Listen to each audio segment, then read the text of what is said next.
Old chief की आखिरी सांस निकल चुकी थी। पूरा मिलिट्री कंपाउंड घुटनों पर था। पर 3 साल का मैं उनके रोने के बीच चुपके से वार्ड में घुसा, बेड पर चढ़ा और सिल्वर नीडल निकालकर सीधा उसके तियानमेन एक्यूपॉइंट में गाड़ दी। सब लोग डर से कांप उठे, मुझे गालियां देने लगे कि ये बच्चा ओल्ड चीफ की बॉडी को डिसरिस्पेक्ट कर रहा है। पर उनकी बात खत्म होने से पहले ही ओल्ड चीफ दर्द से झटके से उठ बैठा। वह लाइव था। मैं अपने छोटे पैरों से बेड से नीचे उतरा और मन में सोचा, इन बेवकूफों को मेरी नीडल की पावर का अंदाजा ही नहीं है। और यह सब शुरू हुआ मेरे मास्टर से। मेरा नाम वू डाओ है। मैं शेनी वैली में बड़ा हुआ। भले ही मैं 3 साल का हूं, पर स्टूल पर खड़े होकर मैं अपने से दुगने साइज का मेडिसिन फर्नेस चला रहा था। चेहरे पर एक सीरियस लुक लिए किसी ओल्ड मैन की तरह फायर को कंट्रोल कर रहा था। मेडिसिन की तेज स्मेल अब कंट्रोल में थी। मैं बचपने में खुद से बातें करता हुआ एक मुट्ठी हर्ब्स एक्यूरेटली फर्नेस में डालता हूँ। ये मेडिसिन इतनी स्ट्रांग थी कि किसी भी पुराने डॉक्टर के होश उड़ा दे। तभी रूम से मास्टर की खांसी की आवाज आई। मेरा दिल घबरा गया। मैंने जल्दी से फायर बंद की और मेडिसिन निकाल ली। अपने चेहरे से भी बड़ा मेडिसिन बोल लेकर मैं भागता हुआ अंदर गया। मास्टर, मेडिसिन पी लीजिए। पर बेड पर लेटे मास्टर की सांस उखड़ रही थी। उनका टाइम पूरा हो चुका था। उन्होंने मेरी तरफ एक दर्द भरी नजर से देखा। मेरे बच्चे, मास्टर की एनर्जी खत्म हो चुकी है, अब और नहीं बचा जा सकता। उन्होंने मेडिसिन नहीं पी, बल्कि कांपते हुए हाथों से अपनी पॉकेट से कुछ निकालकर मेरे हाथ में रख दिया। वह एक ठंडा मेटल मेडल था। एक साइड पर स्टार और दूसरी साइड पर एक वर्ड लिखा था, ये। मास्टर ने मुझे बताया कि जब मैं उन्हें मिला था तो मेरी बॉडी पर बस यही एक आइटम था, ये वू डाओ। तुम इस वैली के नहीं हो। तुम्हें वहां वापस जाना चाहिए जहां से तुम आए हो। अपनी आखिरी सांस और बची हुई एनर्जी लगाकर उन्होंने कहा, याद रखना, माउंटेन से नीचे उतरकर एक ऐसे इंसान को ढूंढना जिसके अंदर ड्रैगन ऑरा और सौरो ऑरा का मिक्स हो। वह ड्रैगन ऑरा देश को प्रोटेक्ट करने की एनर्जी है, और वह सौरो ऑरा अपने परिवार को खोने का दर्द। वह इंसान तुम्हारा फादर है। और इतना कहते ही मास्टर का सिर एक तरफ लुढ़क गया। उनकी सांस हमेशा के लिए रुक गई। मास्टर, मेरे हाथ से बोल छूटकर जमीन पर चूर चूर हो गया। डार्क मेडिसिन पूरी जमीन पर फैल गई। मैं अपने मास्टर को देखता रहा, जो अब मुझे देखकर कभी नहीं मुस्कुराएंगे। मेरी आंखों से आंसू बहने लगे। मेरा अकेला परिवार मुझसे छिन गया था। मेरे छोटे से हाथ उस मिलिट्री मेडल को कस के पकड़े हुए थे। यही मेरे फादर को ढूंढने का अकेला प्रूफ था। और ठीक उसी वक्त लॉजिस्टिक्स मिनिस्टर ये जाम्बो खुद को एक अंधेरे और सीलन भरे आर्काइव रूम में बंद किए हुए थे। 3 साल पुरानी फाइल्स की सीलिंग चल रही थी। एक मिनिस्टर लेवल के इंसान को ये छोटा काम करने की जरूरत नहीं थी, पर उन्होंने ये खुद अपने सिर लिया, क्योंकि 3 सालों ये वर्ड उनके दिल में किसी कांटे की तरह चुभता था। जिस दिन से मैं मिसिंग था, वो पागलों की तरह उस टाइम पीरियड के सारे रिकॉर्ड्स फिल्टर करते रहते थे, भले ही होप जीरो हो। पर ये उनके अंदर एक इंस्टिंक्ट बन चुका था। क्या पता इन पुराने कागजों के ढेर में मेरे बारे में कोई क्लू मिल जाए। आर्काइव रूम में एक डरावनी साइलेंस थी। बस ये जाम्बो के पेपर पलटने की आवाज रही थी। शुरू में उनके अंदर एक उम्मीद थी, पर जैसे जैसे फाइल्स खत्म हो रही थी, वो उम्मीद भी मरने लगी। ये जाम्बो का माथा सिकुड़ने लगा। दिल की फ्रस्ट्रेशन बढ़ती जा रही थी। उन्हें पता था कि ये सब बेकार है, पर वो रुक नहीं पा रहे थे। और तभी जब वो आखिरी फाइल का बंडल उठाने वाले थे, उनका हाथ अचानक रुक गया। कवर पर लिखा था, border control station, case file 73, border. ये जांगबो का दिल जोर से धड़क उठा।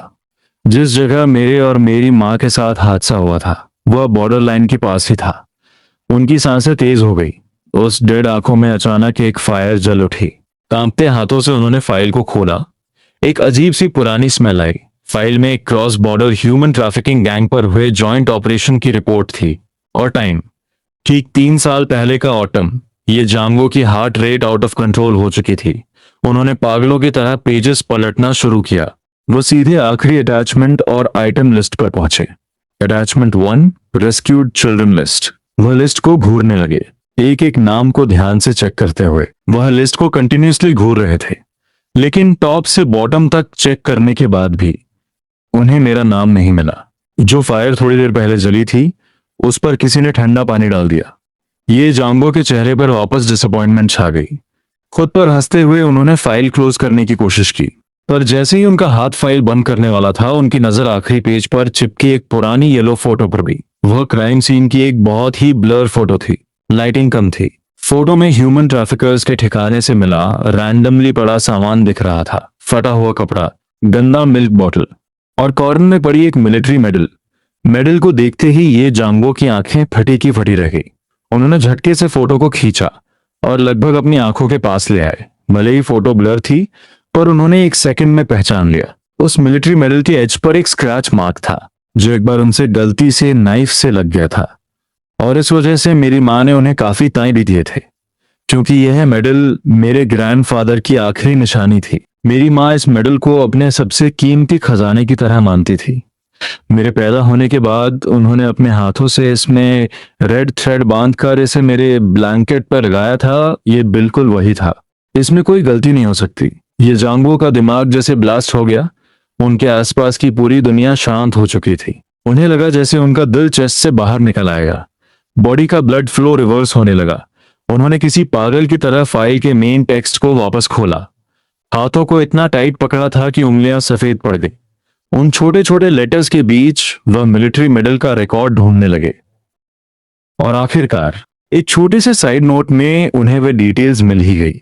ऑपरेशन में एक अननोन आइडेंटिटी का बेबी बॉय रेस्क्यू हुआ था, लगभग 1 महीने का। उसके पास से 3rd class military medal recover हुआ। लेकिन जब हमारी टीम उसे वापस ला रही थी, तब रास्ते में फ्लैश फ्लड आ गया और वह बेबी बॉय हाइफेंको के डीप माउंटेन एरिया में मिस हो गया। अब तक मिसिंग है। सारे क्लूज इस एक मोमेंट में आकर परफेक्ट कनेक्ट हो गए। ये उनकी 3 साल की पहली रियल होप थी। भले ही रिपोर्ट के एंड में लिखा था मिसिंग और सर्वाइवल चांस 0, पर ये जांगो के लिए अगर डायरेक्टली डेड नहीं लिखा है, तो इसका मतलब ये होप सबसे बड़ी है। उन्होंने उस पतली सी फाइल को अपनी मुट्ठी में इतनी जोर से भींच लिया कि नेल्स पेपर के अंदर घुस गए। ये टफ मिलिट्री मैन न रोया न चिल्लाया, लेकिन उनकी ब्लड रेड आंखों में जो चमक थी, वह उस वॉल्केनो की तरह थी जो 10,000 सालों से शांत था और अब पूरी पावर के साथ ब्लास्ट होने वाला था। क्योंकि अब उन्हें पता था कि उनका बेटा कहाँ है, पर उन्हें इस बात का जरा भी आइडिया नहीं था कि ठीक उसी टाइम मैं अपने अकेले फैमिली मेंबर का अंतिम संस्कार कर रहा था। मास्टर को गुजरे हुए 3 दिन हो चुके थे। मैं चुपचाप एक छोटी सी स्टैचू की तरह बैठा रहा, अपने मास्टर को उनकी आखिरी जर्नी पर सेंड ऑफ देता रहा, जब तक कि आखिरकार 3 दिन बीत गए। तीसरे दिन की अर्ली मॉर्निंग में जैसे ही सन की पहली लाइट अंदर आई, अचानक मास्टर की डेड बॉडी से एक सॉफ्ट सिल्वर ग्लो निकलने लगा। वहीं दूसरी तरफ ओल्ड चीफ की आखिरी सांसें पूरी हो चुकी थी और पूरा मिलिट्री कॉम्पाउंड उनके सामने अपने घुटनों पर झुका हुआ था। पर मैं 3 साल का बच्चा उनकी मॉर्निंग के बीच क्वाइटली वार्ड में एंटर करता हूँ, बेड पर चढ़ता हूँ और एक सिल्वर नीडल निकालकर ओल्ड चीफ के टियानमेन एक्यूपॉइंट में स्ट्राइक कर देता हूँ। मुझे पता था मास्टर इस वैली में मर्ज होने वाले हैं। एक शैनी वैली सक्सेसर की यही फाइनल डेस्टिनेशन होती है। माउंटेन्स, रिवर्स और हर्ब्स का हिस्सा बन जाना, हमेशा के लिए इस लैंड को प्रोटेक्ट करना। वह सिल्वर लाइट और ब्राइट होती गई। मास्टर की बॉडी ग्रेजुअली ट्रांसपेरेंट होने लगी और फाइनली 10,000 लाइट पार्टिकल्स में बदलकर हवा में गायब हो गई।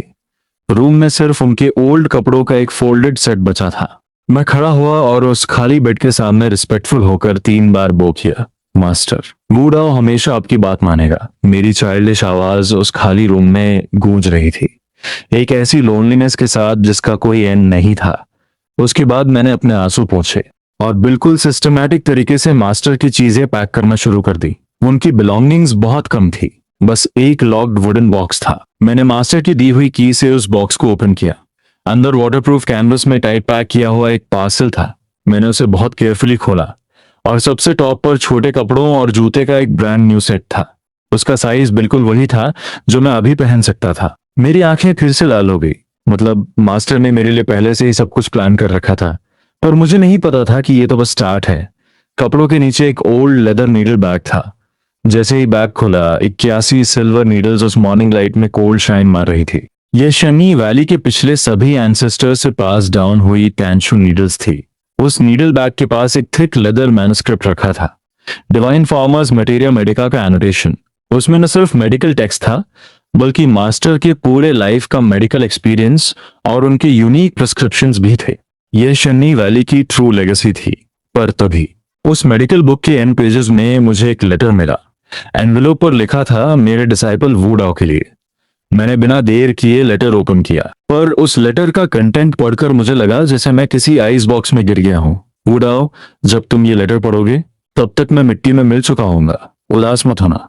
उसके बाद मास्टर ने एक ऐसा सीक्रेट शेयर किया जो मुझे बिल्कुल नहीं पता था। उन्होंने लिखा कि जब उन्होंने मुझे रेस्क्यू किया था तब मेरी बॉडी में एक स्ट्रेंज पॉइजन था। ये पॉइजन मेरे ब्लड लाइन से आ रहा था और बहुत डेंजरस था।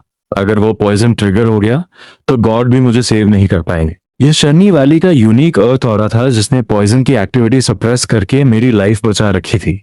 पर मास्टर ने लिखा था कि मेरे पॉइजन का रूट अभी भी एक्टिव है और अगर मैं शनी वैली से बाहर गया तो मैक्सिमम 5 साल के अंदर वो पॉइजन फिर से रिएक्ट करेगा। तब कोई मेडिसिन काम नहीं आएगी। यहां तक पढ़ने के बाद मेरे फॉरहेड पर टेंशन लाइंस आ गई।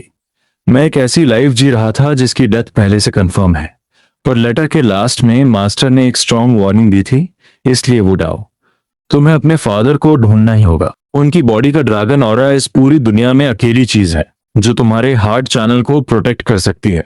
उन्हें ढूंढो, उन पर डिपेंड रहो और उन्हें कभी मत छोड़ना। लेटर यहाँ पर खत्म हो गया और तब जाकर मेरे दिमाग में एक बात स्ट्राइक हुई। माउंटेन से नीचे जाकर फैमिली को सर्च करना सिर्फ उनसे मिलने के लिए नहीं था, बल्कि जिंदा रहने का एक आखिरी प्लान था। मैंने उस खाली बैम्बू हट को एक आखिरी बार देखा। यह जगह पिछले 2.5 साल से मेरा घर थी, पर अब मुझे लीव करना पड़ेगा। बिना किसी हेजिटेशन के मैंने नीडल बैग और मेडिकल बुक को अपने छोटे से क्लॉथ बैग में पैक किया। मास्टर का दिया हुआ वाटर फ्लास्क और ड्राई फूड भी रख लिया। मैंने वो क्लीन नई ड्रेस पहनी, अपना बैग पीछे टांगा और ऐसा लग रहा था जैसे मैंने पूरे शनी वैली की लेगेसी अपने शोल्डर्स पर उठा ली हो। मैंने उस कोल्ड मिलिट्री मेडल को मास्टर के रेड थ्रेड में डालकर अपने नेक पर पहन लिया और क्वाइटली उसे कपड़ों के अंदर हाइड कर लिया। ये सब पूरा करने के बाद मैंने उस घर को आखिरी बार देखा और बिना पीछे मुड़े अपने छोटे पैरों के साथ उस बैम्बू हट से बाहर निकल गया। मुझे लगा इस दुनिया में मैं अकेला हूं, पर मुझे बिल्कुल आइडिया नहीं था कि जिस वक्त मैं अपनी फैमिली ढूंढने के मिशन पर निकला, हजारों माइल्स दूर मेरे लिए एक बड़ा स्टॉर्म ऑलरेडी स्टार्ट हो चुका था। Northern military region headquarters. ये जांगवो ने डोर पुश किया और डेस्क के पीछे बैठे उस ओल्ड जनरल के सामने खड़े होकर एक परफेक्ट मिलिट्री सल्यूट मारा। कमांडर इन चीफ जो एमिंग ने जब ये जांगवो को देखा तो उनके स्ट्रिक्ट फेस पर एक सॉफ्ट स्माइल आ गई। वह न सिर्फ ये जांगवो के नेता थे, बल्कि उनके एक फादर फिगर भी थे। पर ये जांगवो की अगली एक्शन ने उनकी एक्सप्रेशन इमीडिएटली चेंज कर दी। कमांडर, मैं एक एप्लीकेशन सबमिट करने आया हूं। ये जांगवो ने कोई फालतू बात नहीं की और दोनों हाथों से एक डॉक्यूमेंट उनकी तरफ पास कर दिया। कमांडर जो ने एप्लीकेशन ली। जब उन्होंने उस पर लिखा हुआ टाइटल पढ़ा तो उनका माथा सिकुड़ गया। हाइफोंको जैसी आइसोलेटेड जगह में ऐसी कौन सी सप्लाई है जिसे इन्वेस्टिगेट करने के लिए डायरेक्टली लॉजिस्टिक्स मिनिस्टर को जाना पड़ रहा है? पर जैसे ही उन्होंने रिपोर्ट के साथ अटैच की गई उस केस फाइल 73 की फोटोकॉपी देखी, उन्हें सारा गेम समझ आ गया। नॉनसेंस। कमांडर जो ने टेबल पर जोर से हाथ मारा और खड़े हो गए। ये जांगवो, तुम इस रिपब्लिक के सोल्जर हो, कोई ऑर्डिनरी सिविलियन नहीं जो अपने इमोशन से कंट्रोल हो जाए। उनकी हैवी आवाज पूरे ऑफिस में गूंज उठी। 3 साल पहले का केस ऑलरेडी क्लोज हो चुका है। एक ब्लर रिपोर्ट और एक फटी हुई फोटो के बेस पर तुम सब कुछ ओवररूल करना चाहते हो। हाइफोंको कैसी जगह है पता भी है, एक डीप प्रिमिटिव माउंटेन रेंज, जहरीली गैस और फॉग से भरी हुई। 3 साल से मिसिंग एक बेबी बॉय की तो छोड़ ही दो, अगर एक पूरी आर्म रिकॉग्नाइजेंस कंपनी भी वहां एंटर करेगी तो उनके भी जिंदा वापस आने की गारंटी नहीं है। कमांडर जो गुस्से में तो थे ही, पर उन्हें ये जांगवो की बहुत टेंशन थी। लेकिन ये जांगवो सीधा खड़ा रहा, उसके चेहरे पर कोई एक्सप्रेशन नहीं था। उसने एक एक्सट्रीम स्टबर्न टोन में कहा, रिपोर्टिंग टू कमांडर, मेरा मानना है कि इस क्लू की इन्वेस्टिगेशन वैल्यू बहुत हाई है। वैल्यू? कमांडर जो ने गुस्से से उसकी तरफ उंगली पॉइंट की। एक लॉजिस्टिक्स मिनिस्टर अपना करियर और लाइफ दांव पर लगाकर एक ऐसे इंसान को ढूंढने जाएगा जो थियोरेटिकली एग्जिस्ट ही नहीं करता। क्या यही है तुम्हारी वैल्यू? ये जांगवो का रिप्लाई सिर्फ एक वर्ड था, पर उसका इंपैक्ट 1000 सोल्जर्स के बराबर था। यस। कमांडर जो उसकी ब्लड रेड पर बिल्कुल क्लियर आंखों को देखते रहे। उनका गुस्सा धीरे धीरे एक हेल्पलेसनेस की साय में चेंज हो गया। उन्हें पता था इस बच्चे का दिमाग बिल्कुल फिक्स हो चुका है, ये पागलपन तक पहुंच गया है। और ठीक उसी वक्त ऑफिस का डोर जोर से ओपन हुआ। उधर ओल्ड चीफ मर चुका था और पूरा मिलिट्री कंपाउंड उनके आगे झुका था। पर 3 साल का मैं सबकी नजरों से बचकर वार्ड में एंटर करता हूँ, बेड पर चढ़ता हूँ और एक सिल्वर नीडल निकालकर सीधा ओल्ड चीफ के तियानमेन एक्यूपॉइंट में स्ट्राइक कर देता हूँ। यहाँ डोर पर लाओ ये, क्या तो पागल हो गया है? एक मिडिल एज्ड आदमी व्हाइट कोट और गोल्ड रिम ग्लासेस पहने तेजी से अंदर आया। यही जानवो का चाइल्डहुड ब्रो था, जो बचपन से उसके साथ बड़ा हुआ था। मिलिट्री हॉस्पिटल का चीफ सर्जन चिन एमिंग। लाओजो, अब बिल्कुल अलाउ मत करना, यह बंदा पूरी तरह से माइंड लूज कर चुका है। चीन एमिंग टेंशन में था और रोने वाली हालत में मेरे फादर को समझाने का, लाओ ये थोड़ा काम डाउन हो जा, हम लोग मटीरियलिस्ट हैं, हमें साइंस पर ट्रस्ट करना चाहिए। उसने लगभग चिल्लाते हुए कहा, मेडिकल एंगल से देखा जाए तो एक इन्फेंट बेबी अगर बिना किसी फूड या सप्लाई के उस एक्सट्रीम एनवायरनमेंट में फंस जाए तो उसके 24 आवर्स भी सरवाइव करने का चांस क्लोज टू 0 है। और यहाँ 3 साल हो चुके हैं। ये बेसिक लाइफ साइंस और लॉजिक के बिल्कुल अगेंस्ट है। मुझे पता है ये तेरे लिए बहुत क्रूअल है, पर जो फैक्ट है वो फैक्ट है। तू एक फेक होप के पीछे जाकर पूरी रियलिटी को इग्नोर नहीं कर सकता। चीन एमिंग की एक एक बात बहुत लॉजिकल थी, पूरी तरह साइंस से बैक्ड अप। पर ये सब बातें ये जानवो के कानों में एकदम यूजलेस लग रही थी। ये जानवो ने धीरे से अपना सिर घुमाया और अपने सबसे बेस्ट फ्रेंड की तरफ देखा। एमिंग, अगर तेरा बच्चा मिसिंग होता तो क्या तू साइंस पर बिलीव करता, या इस बात पर बिलीव करता कि वह इस दुनिया के किसी न किसी कॉर्नर में जिंदा है? इस एक क्वेश्चन ने चीन एमिंग को टोटली स्पीचलेस कर दिया। उसके बाद ये डांगो ने उस पर ध्यान नहीं दिया और वापस कमांडर जो की तरफ फेस किया। उसकी आईज में एक भिखारी वाली प्लीडिंग थी, कमांडर मुझे सिर्फ 60 डेज चाहिए, प्लीज इसे अप्रूव कर दीजिए। पर कमांडर जो ने अपनी आंखें बंद की और एक डीप ब्रेथ ली, और अगले ही सेकंड जब उन्होंने आंखें खोली तो उनके लुक में एक ऐसी स्ट्रिक्ट अथॉरिटी थी जिसे क्रॉस करना इम्पॉसिबल था। Application rejected. कॉमरेड ये जानवो, मैं तुम्हें ऑर्डर देता हूं कि अभी अपनी पोस्ट पर वापस जाओ। ये मैटर यहीं क्लोज हो गया है, दोबारा इस बारे में बात नहीं होगी।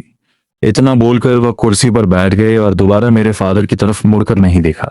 ये देखकर चीन एमिंग ने एक रिलीफ की सांस ली और जल्दी से ये जानवो का आर्म पकड़ लिया। चल लाओ ये, कमांडर भी तेरे भले के लिए ही बोल रहे हैं। पर यह जानवो वहीं जमीन पर किसी पत्थर की तरह खड़ा रहा। काफी देर बाद उसने कमांडर जो की साइड फेस करके वापस एक सल्यूट किया, यस कमांडर। और इतना बोलकर वह टर्न हुआ और पूरी डिसअपॉइंटमेंट के साथ स्लोली आगे बढ़ते हुए उस ऑफिस से निकल गया। उसकी ऐसी शांत और स्टबर्न आखिरी पीठ देखकर सबको यही लगा कि उसने गिव अप कर दिया है, पर वो सब गलत थे।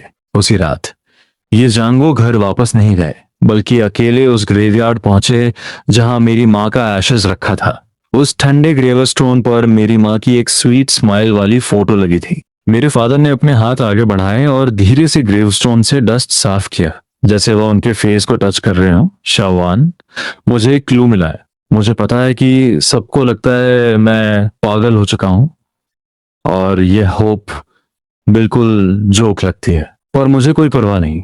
उन्होंने अपनी पॉकेट से उस मिलिट्री मेडल फोटो की कॉपी निकाली और बहुत केयर से उसे उस ग्रेवस्टोन के सामने रख दिया। ये तुम्हारा दिया हुआ प्रोटेक्टिव चार्म है वू डाओ के लिए, और यही मुझे गाइड कर रहा है इस बार।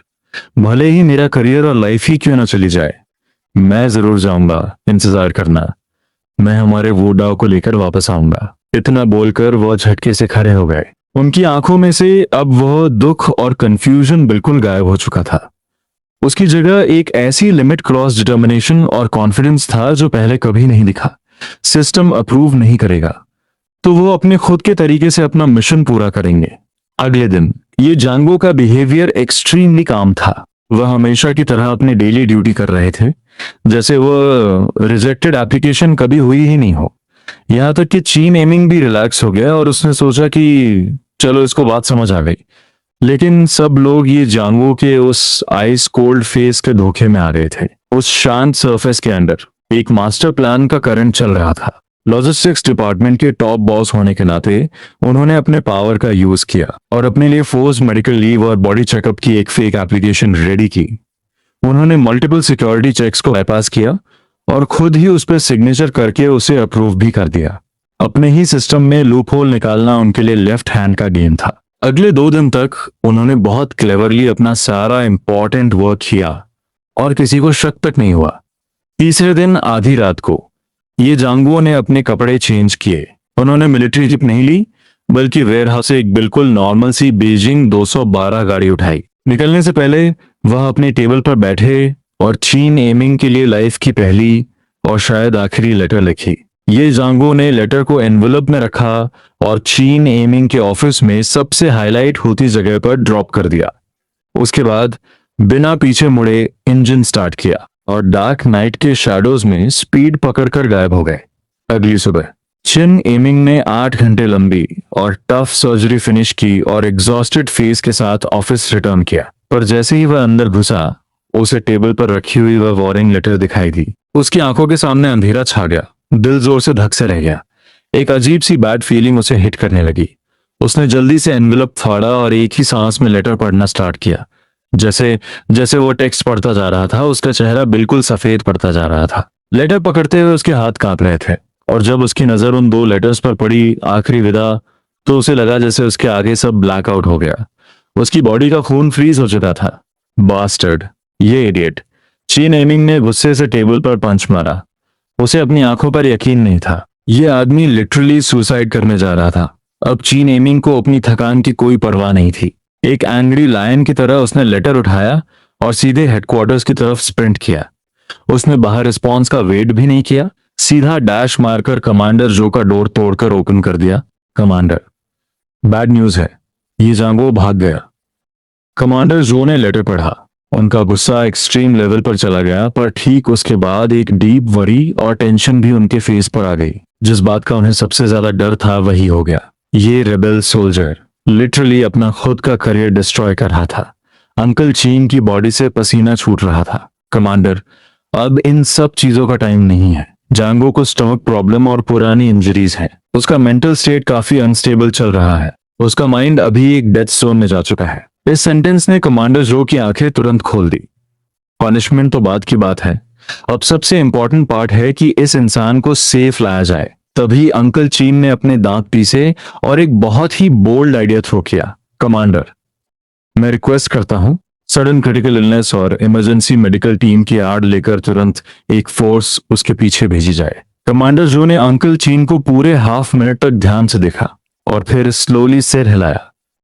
मैं तुम्हें गार्ड्स का एक पूरा स्क्वाड देता हूं, साथ में बेस्ट मेडिकल ऑफिसर और कम्युनिकेशन एजेंट भी तुम्हारे अंडर होगा। याद रखना, तुम्हारा मिशन एक मेडिकल ट्रैकिंग का है। उसे मेरे पास बिल्कुल सेफ और साउंड वापस लेकर आना। Yes sir. आधे घंटे बाद एक मेडिकल ऑफ रोड व्हीकल और एक मिलिट्री ट्रक ने एक स्पेशल स्क्वाड के साथ चुपचाप मिलिट्री कॉम्पाउंड से बाहर निकले और साउथ वेस्ट बॉर्डर की तरफ फुल स्पीड में निकल पड़े। और इस वक्त मैं हाइफंग को माउंटेन रेंज में था। दूसरों के लिए ये डेड जोन था, पर मेरे लिए ये किसी बैकयार्ड गार्डन जैसा था। मैं अपने छोटे छोटे पैरों से उस रफ पहाड़ी रास्ते पर चल रहा था। प्यास लगती तो बंदर मेरे लिए फ्रूट्स तोड़ लाते, भूख लगती तो चिड़िया मुझे बर्ड एग्स ढूंढ कर देती, कोई जहरीला स्नेक रास्ता रोकता तो मेरे सिर्फ एक बार घूरने से वो डर कर भाग जाता। किसी बड़े टाइगर से टकराने पर भी मुझे डर नहीं लगता। मैं अपनी क्यूट सी आवाज में कहता, बिग कैट थोड़ा साइड हटना जरा, और वो किंग ऑफ द जंगल सच में अपने पंजों को अंबर कर लेता और बिल्कुल टेम होकर मेरे बगल से निकल जाता। इसी तरह 3 साल का मैं अपना छोटा सा क्लॉथ बैग टांगे उस डेंजर से भरे डीप फॉरेस्ट में ऐसे चल रहा था जैसे किसी नॉर्मल सड़क पर चल रहा हूं। पूरे 5 दिन बाद मैं फाइनली उस पहाड़ से बाहर निकला और नीचे मुझे धुएं के निशान दिखाई दिए। मैं एक बॉर्डर टाउन में पहुंच गया था। यहाँ की हर चीज मेरे लिए एकदम नई और एक्साइटिंग थी। पर मैं चल ही रहा था कि अचानक मुझे एक दिल चीर देने वाली रोने की आवाज सुनाई दी, बिल्कुल वैसे ही जैसे ओल्ड चीफ की मौत वाली रात पूरा मिलिट्री कंपाउंड रो रहा था। जब 3 साल के मैंने उनके रोने के बीच चुपके से वार्ड में घुसकर बेड पर चढ़कर वह सिल्वर नीडल सीधे ओल्ड चीफ के तियानमेन एक्यूपॉइंट में गाड़ी थी। खैर, मैं उस रोने की आवाज का पीछा करते हुए एक डोर तक पहुंचा। अंदर का सीन पूरी तरह से क्योटिक था। कुछ पेरेंट्स अपने बच्चों को गोद में लिए एक ओल्ड डॉक्टर को घेर कर पागलों की तरह रो रहे थे। उनके हाथों में जो बच्चे थे उन सबके फेस एकदम रो चुके थे। उनकी छोटी सी बॉडी लगातार शिवर कर रही थी। ऐसा लग रहा था जैसे वो बस मरने ही वाले हैं। वो ओल्ड चाइनीज डॉक्टर भी इस वक्त टेंशन में गोल गोल घूम रहा था। वो वायरस, मेरा मतलब कॉज ऑफ इलनेस, डिटेक्ट नहीं कर पा रहा था। उसने अपनी 40 इयर्स की मेडिकल प्रैक्टिस और सारी नॉलेज लगा दी थी, पर उसके पास कोई सोल्यूशन नहीं था। उसने कहा अगर ऐसे ही फीवर बढ़ता रहा तो इन्हें बचा भी लिया तो इनका ब्रेन परमानेंटली डैमेज हो जाएगा। ये बात सुनते ही पेरेंट्स का रो रो कर बुरा हाल हो गया। और इसी केओस और टोटल होपलेसनेस के बीच मैंने अपनी चाइल्डिश आवाज में बोला, ये लोग बीमार नहीं है, इन पर इविल विंड का अटैक हुआ है। मेरी आवाज ज्यादा लाउड नहीं थी, पर एकदम क्लियर थी। सबने मेरी तरफ मुड़कर देखा। डोर पर खड़ा एक 3 साल का बच्चा। मैंने अपना छोटा सा सिर आगे निकाला। मैं क्लियरली देख पा रहा था कि उन बच्चों के सिर के ऊपर एक डार्क ग्रे इविल एनर्जी मंडरा रही थी, लेकिन मेरी बात पर किसी ने कोई अटेंशन नहीं दी। एक यंग नर्स ने इरिटेशन के साथ हाथ हिलाते हुए कहा, जाओ यहां से। किसका बच्चा है ये? यहाँ आकर ट्रबल मत क्रिएट करो। ये देखकर मुझे बिल्कुल गुस्सा नहीं आया। मास्टर ने कहा था कि माउंटेन के नीचे वाले नॉर्मल लोगों का इग्नोरेंट होना बहुत कॉमन है। इसलिए मैं अपने छोटे पैर से सीधा उस आंटी के पास गया जो सबसे ज्यादा रो रही थी। उनके हाथों में जो बच्चा था उसकी कंडीशन सबसे क्रिटिकल थी। उसके मुंह से फोम निकलना शुरू हो गया था। मैंने अपना छोटा सा चेहरा ऊपर उठाया और पूरी सीरियसनेस के साथ कहा, आंटी, मुझे अपने बेबी को देखने दो, मैं इसे क्योर कर सकता हूँ। वह आंटी एक सेकंड के लिए कंफ्यूज हुई और फिर एक हेल्पलेस स्माइल के साथ बोली, छोटे बच्चे, मजाक मत करो। पर उसकी बात अभी पूरी भी नहीं हुई थी कि उसके हाथों में उस बच्चे की बॉडी ने एक जोरदार झटका लिया। उसकी आंखें ऊपर की तरफ पलटने लगी। डॉक्टर वांग, मेरा बेटा, वो मर रहा है। उस यंग मदर की रूह कांप गई और उसके गले से एक चीख निकल गई। पूरे क्लिनिक में एक सेकंड के अंदर डेथ का डर फैल गया। और इसी डू और डाई सिचुएशन में मैंने अपनी छोटी सी बॉडी को मूव किया। मैं बड़ी एजिलिटी के साथ क्राउड के बीच से निकला। मेरी स्पीड मेरी एज के बिल्कुल अगेंस्ट थी। मैंने अपनी क्लॉथ बैग से वो लेदर नीडल बैग निकाला। इससे पहले कि कोई कुछ रिएक्ट कर पाता, मैंने सबसे पतली सिल्वर नीडल बाहर निकाली और सीधा उस बच्चे के सिर के बिल्कुल सेंटर में बाई हुई एक्यूपॉइंट पर हल्के से स्ट्राइक कर दिया। ये तुम क्या कर रहे हो? रुको, ए छोटे शैतान। सब लोगों को फाइनली होश आया और वो चिल्लाने लगे। वो मुझे रोकना चाहते थे, पर बहुत देर हो चुकी थी। जैसे ही वह सिल्वर नीडल उस एक्यूपॉइंट में गई, एक मिरेकल हुआ। वो बच्चा जो अभी तक बुरी तरह शिवर कर रहा था और जिसकी सांस रुकनी ही वाली थी, उसकी बॉडी एक झटके के साथ स्टिफ हुई और फिर इंस्टेंटली रिलैक्स हो गई। कुछ सेकंड्स बाद उस बच्चे के मुंह से एक वीक लेकिन क्लियर रोने की आवाज आई। पूरे क्लिनिक में अचानक पिन ड्रॉप साइलेंस छा गया। हर कोई मुझे फटी फटी आंखों से ऐसे घूर रहा था जैसे किसी ने उन पर फ्रीज स्पेल कास्ट कर दिया हो। वो आंटी जो अभी कुछ देर पहले पागलों की तरह रो रही थी, उनकी आंखें फटी रह गई। वो अपने मुंह पर हाथ रखे हुए थी। उन्हें अपनी आंखों पर यकीन नहीं हो रहा था। वो डॉक्टर वांग भी मेरे हाथों की सिल्वर नीडल को कंटिन्यूअसली घूर रहे थे। उनका मुंह इतना खुला था कि अंदर एक पूरा अंडा जा सके। उन्होंने अपनी पूरी लाइफ मेडिकल फील्ड में लगा दी थी, पर शायद उन्होंने ऐसी नीडल टेक्निक कभी नहीं देखी थी। पर ठीक उसी टाइम जब मैं पूरे टाउन का सेंटर ऑफ अटेंशन बन रहा था, एक आदमी ने भी मेरे बारे में ये रूमर सुनी। ये जांगो पिछले 3 दिन और 3 रातों से कंटिन्यूअसली ड्राइव कर रहे थे। उन्होंने एक पल के लिए भी आंख न झपकाई थी। जब उन्होंने अपनी पुरानी बीजिंग 212 को इस छोटे से टाउन में एंटर किया तो उनकी कंडीशन एक्सट्रीमली एग्जॉस्टेड थी, पर उन्हें रेस्ट करने की कोई परवाह नहीं थी। उनके अंदर जल रही एक नेवर एंडिंग फायर ही उनका सपोर्ट सिस्टम थी। वो डायरेक्टली टाउन के पुलिस स्टेशन पहुंचे। एक सोल्जर के टिपिकल एटीट्यूड और अथॉरिटी के साथ उन्होंने उस ओल्ड स्टेशन चीफ यांग गोकियांग से मुलाकात की, जो बस रिटायर होने वाले थे। मेरी बात सुनने के बाद स्टेशन चीफ यांग ने एक गहरी सांस ली और सिगरेट जलाई। वह केस मैं अपनी पूरी लाइफ में नहीं भूल सकता। उस साल हमने ह्यूमन ट्रैफिकर्स को ब्लॉक करने के लिए अपनी पूरी पावर लगा दी थी और 1 डजन से ज्यादा बच्चों को रेस्क्यू किया था। ये जांगो ने उन्हें डायरेक्टली इंटरप्ट किया और पॉइंट पर आए, चीफ जांग, मुझे उस मिसिंग बेबी बॉय की सारी डिटेल्स जाननी है।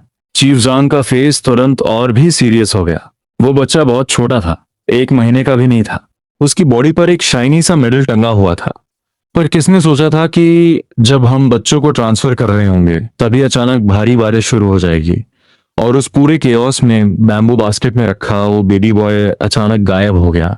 इतना कहते ही चीफ जांग ने अपनी सिगरेट बुझाई। उनकी आंखों में एक अजीब सी दया थी। कॉमरेड, मुझे तुम्हें सच बताना ही होगा। वो हाई फेंको वाली जगह, वहां पॉइजनस गैस, स्वॉर्म्स, डेडली इंसेक्ट्स और वाइल्ड एनिमल से भरी है। एक ब्लैंकेट में लिपटा हुआ बेबी अगर उस जगह गिर जाए तो बुरा मत मानना, लेकिन उसकी हड्डियों का चूरा भी नहीं बचेगा। गिव अप कर दो खुद को और टॉर्चर मत करो। ओल्ड चीफ के ये वर्ड्स किसी आइस कोल्ड हथौड़े की तरह सीधे ये जानवों के दिल पर लगे। ऑफिस का एनवायरनमेंट बहुत हैवी हो चुका था। ये जानवों लगभग अपनी सारी होप खो चुके थे। तभी टेंशन को लाइट करने के लिए स्टेशन चीफ जांग ने टाउन में हुई एक अजीब सी इंसिडेंट के बारे में बात छेड़ी। हाँ सच, माउंटेन के पास वाले क्लिनिक की बात करूं तो 2 दिन पहले कई बच्चों को हाई फीवर हुआ और वो शिवर करने लगे, बस मरने ही वाले थे। फिर गैस करो क्या हुआ। माउंटेन से आया हुआ एक 3 साल का बच्चा बस कुछ नीडल्स लेकर करके स्ट्राइक किया और उन सबको बचा लिया। पूरे टाउन में ये न्यूज पागलों की तरह फैल गई है। लोग कह रहे हैं कि वो बच्चा माउंटेन से आया हुआ कोई लिटिल गॉड है, लेकिन उस आदमी ने इस बात पर जरा भी अटेंशन नहीं दिया। उसके लिए लिटिल गॉड जैसी बातें बस लोकल रूमर्स थीं। इस वक्त उसके दिमाग में सिर्फ एक ही लाइन गूंज रही थी, हड्डियों का चूरा भी नहीं बचेगा।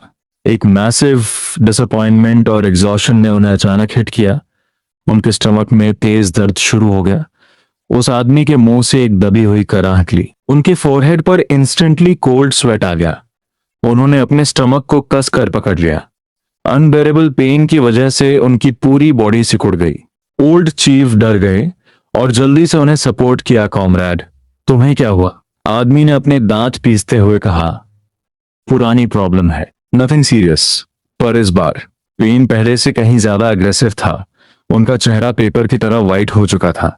विजन ब्लर होने लगा था। इससे पहले कि डार्कनेस उनके कॉन्शियसनेस को पूरी तरह निगल लेती, उनके दिमाग में सिर्फ एक ही थॉट आया, क्या मुझे अपने सिंस को रिडीम करने का एक चांस भी नहीं मिलेगा? ओल्ड चीफ की मौत वाली रात पूरा मिलिट्री कंपाउंड हो रहा था, पर 3 साल का मैं उनके रोने के बीच चुपके से वार्ड में घुसा, बेड पर चढ़ा और वो सिल्वर नीडल निकालकर सीधे ओल्ड चीफ के टियानमेन एक्यूपॉइंट में गाड़ दी। खैर, मैं उस क्लिनिक में रातों रात फेमस हो गया था। एक सिल्वर नीडल से मरने वाले बच्चों को बचा लिया। ये न्यूज किसी पंछी की तरह पूरे टाउन में फैल गई। टाउन के लोग मुझे पूरी रिस्पेक्ट के साथ देखने लगे। डॉक्टर वांग, जो मुझे कुछ देर पहले वाइल्ड चाइल्ड बोल रहे थे, वो अब मेरे सामने पूरी तरह झुक चुके थे। मुझे पूरे रिस्पेक्ट से लिटिल मास्टर कहकर बुला रहे थे। उन्होंने न सिर्फ अपना स्पेशल मॉल्ट एक्सट्रैक्ट मुझे पीने के लिए दिया, बल्कि मेरे लिए सबसे क्लीन वार्ड भी खाली कर दिया। पर मुझे इन सब चीजों में कोई इंटरेस्ट नहीं था। मैं बस अपने छोटे पैर हिलाते हुए वो मीठा मॉल्ट एक्सट्रैक्ट पी रहा था। ठीक उसी टाइम मैंने कुछ एडल्ट्स को बात करते हुए सुना तुमने? टाउन में कोई वीआईपी आया है, बीजिंग जीप चला रहा है और वो कोई मिलिट्री ऑफिसर है। सुना है वो अपने 3 साल से मिसिंग बेटे को ढूंढने आया है। सच में एक डेस्परेट पिता है। ये कुछ वर्ड्स मेरे दिल पर किसी हथौड़े की तरह लगे। क्या ये वही होंगे? मेरी लाइफ में पहली बार मुझे किसी स्ट्रेंजर के लिए इतनी स्ट्रॉन्ग क्यूरियोसिटी हुई। मैंने तुरंत अपना कप नीचे रखा और डॉक्टर वांग की नजरों से बचकर एक छोटी बिल्ली की तरह क्लिनिक से बाहर निकल गया। स्ट्रीट पर खड़े होकर मैंने अपनी आंखें बंद की और इंस्टेंटली अपने सारे सेंसेस ओपन कर दिए। बहुत जल्द मैंने देख लिया, पुलिस स्टेशन के डायरेक्शन में एक बहुत ही डिफरेंट टाइप की एनर्जी थी। उस एनर्जी की आउटर लेयर एक ब्लाइंडिंग गोल्डन रेड कलर की थी, बिल्कुल जलती हुई फायर की तरह। यही है ड्रैगन आरा। लेकिन उस ड्रैगन आरा के बिल्कुल सेंटर में एक थिक ऑलमोस्ट ब्लैक कलर की डार्क एनर्जी ने उसे बुरी तरह जकड़ रखा था। उस ब्लैक एनर्जी में सिर्फ रिग्रेट्स, पेन और मिसिंग समवन की फीलिंग थी। वही है सौरो आरा।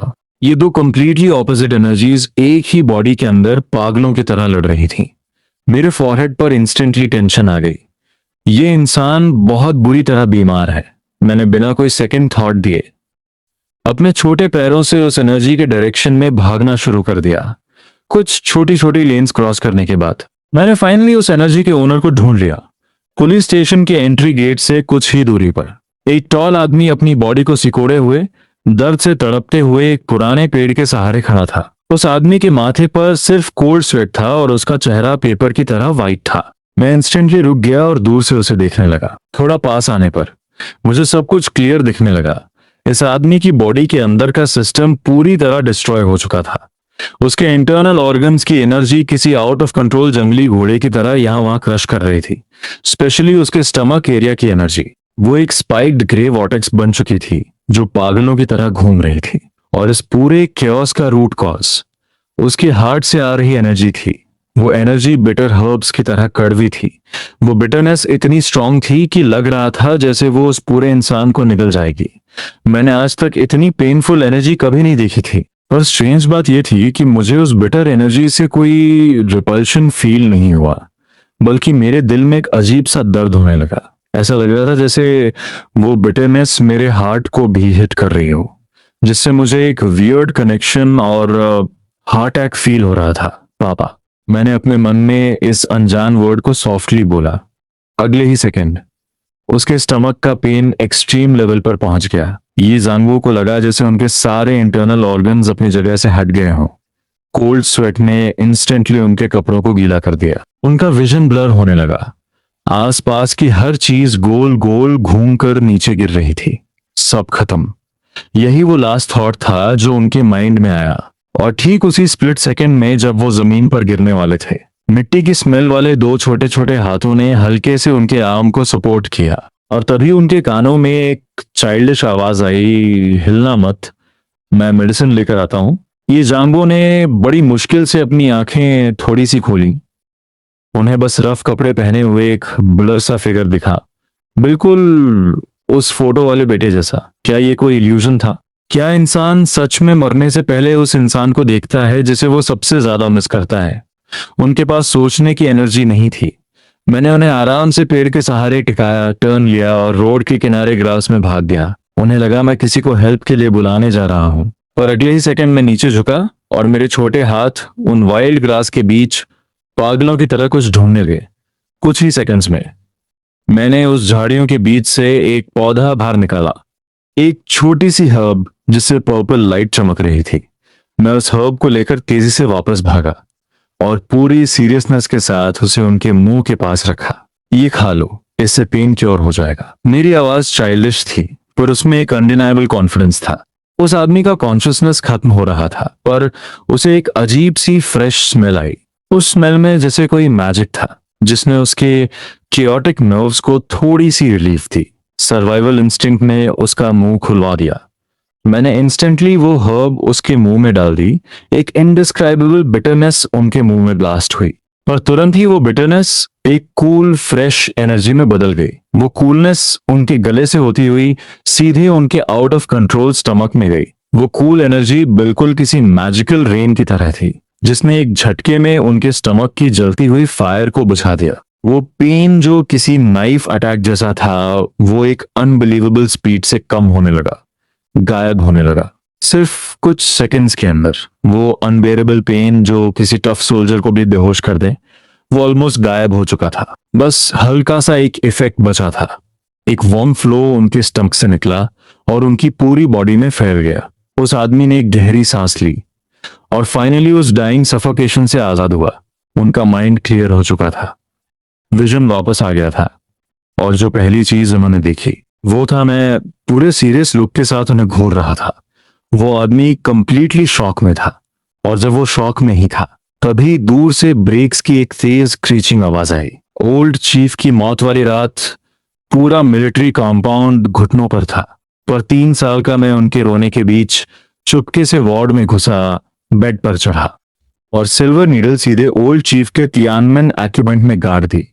लाओ ये चिन एमिंग 2 सोल्जर्स और एक मेडिकल किट लिए ओल्ड मैन के साथ ऑफ रोड व्हीकल से बाहर कूदा।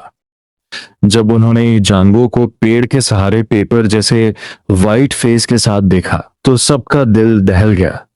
जल्दी वाइटल्स मॉनिटर लाओ। चीन एमिंग सच में मिलिट्री हॉस्पिटल का नंबर 1 सर्जन था। उसने इंस्टेंटली बैठकर प्रोफेशनल इमरजेंसी एड स्टार्ट कर दी। वो स्टेथोस्कोप से चेक करते हुए सोल्जर्स को ऑर्डर्स दे रहा था। Blood pressure machine fast, oxygen cylinder ready रखो, पूरा सीन इंस्टेंटली टेंस लेकिन कंप्लीटली डिसिप्लिन हो गया। चिन एमिंग का माथा सिकुड़ा हुआ था और फेस एक्सट्रीमली सीरियस था। उसे अच्छे से पता था कि जो पेन ये जांगवो को इस कंडीशन में ला सकता है वो डेफिनेटली